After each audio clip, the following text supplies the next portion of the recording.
오늘 있었던 일 가장 빠르게 전해드리는 오늘의 정치 뉴스입니다.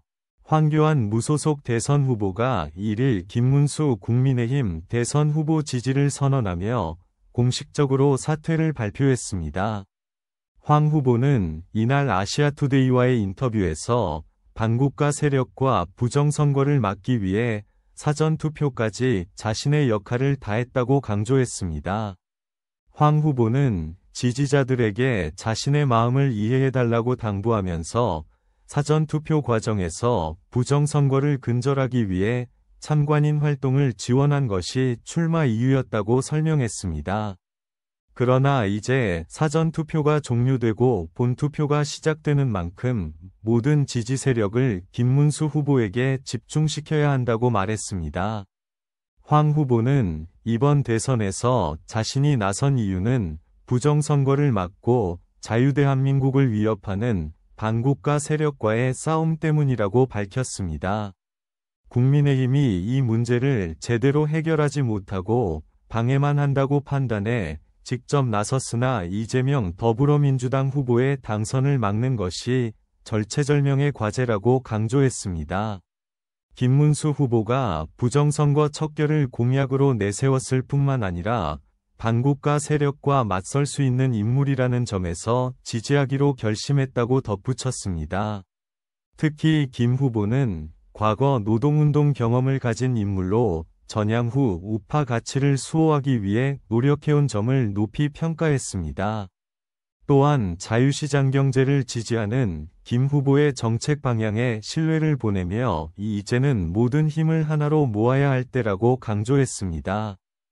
황 후보는 검사 시절부터 반국가 세력과의 투쟁을 이어왔으며 통합진보당 해상과 국가보안법 유지 등에서 결정적인 역할을 했다고 소개했습니다.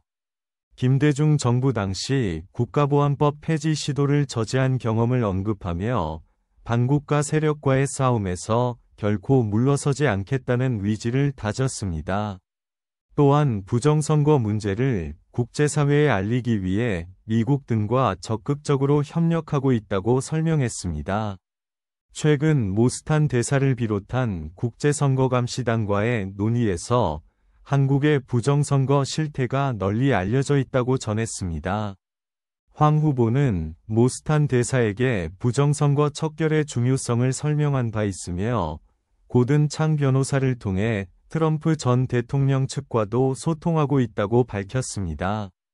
대선 이후의 계획에 대해 황 후보는 국가 정상화를 위해 계속 헌신하겠다고 말했습니다.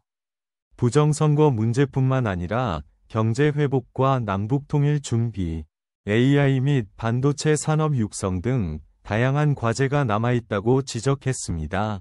특히 통일 비용에 대한 국민들의 우려를 해소하기 위해 통일대박 정책을 마련했다고 강조했습니다. 또한 청년 인재들을 정치와 경제 현장에 적극적으로 등용해야 한다고 주장하며 현재의 청년 세대가 건국 이래 가장 우수한 인력임을 강조했습니다.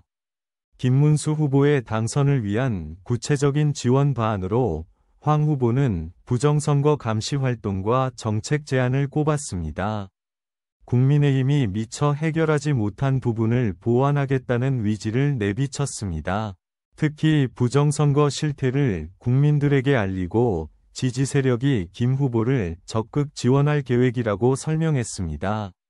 또한 정책 공약의 실종과 안보 문제, 민생 경제 위기 등 현 정부의 실패를 지적하며 이를 해결하기 위한 노력을 강조했습니다.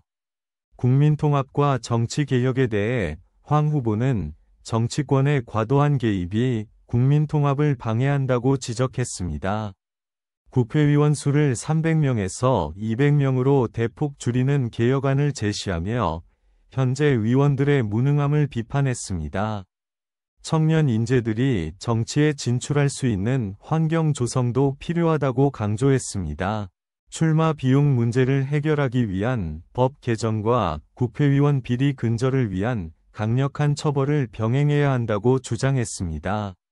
마지막으로 황 후보는 국민들에게 적극적인 투표 참여를 호소했습니다. 부정선거 조작 세력이 존재하는 만큼 모든 유권자가 투표장으로 나서야 한다고 강조했습니다. 사전투표에서 발견된 부정 사례를 언급하며 본투표에서도 부정표가 드러날 수 있도록 높은 투표율이 필요하다고 말했습니다. 대한민국을 정상화하고 초인류 국가로 도약하기 위해 국민들의 동참을 당부하며 자신도 최선을 다하겠다는 결의를 다졌습니다. 영상이 유익했다면 구독과 좋아요 부탁드립니다. 구독자 여러분, 항상 감사합니다.